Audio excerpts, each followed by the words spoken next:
দলের পক্ষ থেকে, বাংলাদেশ জাতীয়তাবাদী দলের পক্ষ থেকে, সোনারগাঁয়ের বিএনপির পক্ষ থেকে ছিটকিরগঞ্জবাসীকে আমার অন্তরের অন্তঃস্থল থেকে আবারও ধন্যবাদ জানাই। আজকের থেকে আমি ছিটকিরগঞ্জ থানার সকল নেতৃবৃন্দকে আমার অভিনন্দন জানিয়ে আমরা এখনই আমাদের পদযাত্রা শুরু করব। আমার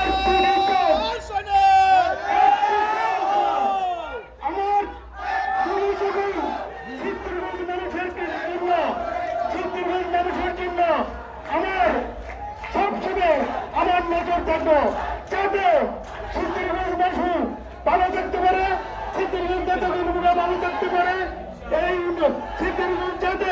এক্সট্রিম মশার কয়েল প্ল্যান্ট ফাইবার দিয়ে তৈরি, তাই সহজে ভাঙে না, সুগন্ধিযুক্ত ও নিরবিচ্ছিন্নভাবে জ্বলে। ডেঙ্গু, চিকুনগুনিয়া বাহি সহ যে কোনো মশার বিরুদ্ধে দেয় এক্সট্রিম সুরক্ষা।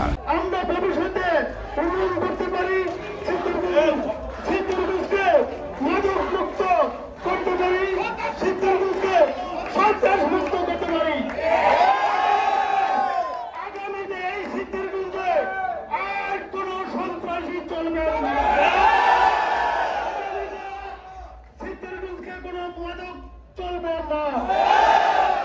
আপনাদেরকে প্রচারণার জন্য, অংশগ্রহণ করার জন্য আবারও ছিটকিরগঞ্জের সকল ভাই এবং বন্ধুকে এবং ছিটকিরগঞ্জের সকল অঙ্গ সংগঠন এবং ছিটকিরগঞ্জ থানার বিএনপিকে ধন্যবাদ জানিয়ে আমি আমার বক্তব্য শেষ করলাম। আল্লাহ হাফেজ। বাংলাদেশ জিন্দাবাদ, বাংলাদেশ জাতীয়তাবাদী দল জিন্দাবাদ, দেশনেত্রী বেগম খালেদা জিয়া জিন্দাবাদ, শহীদ প্রেসিডেন্ট জিয়াউর রহমান অবরোধ, আগামী দিনের রাষ্ট্রনায়ক জনাব তারেক রহমান জিন্দাবাদ।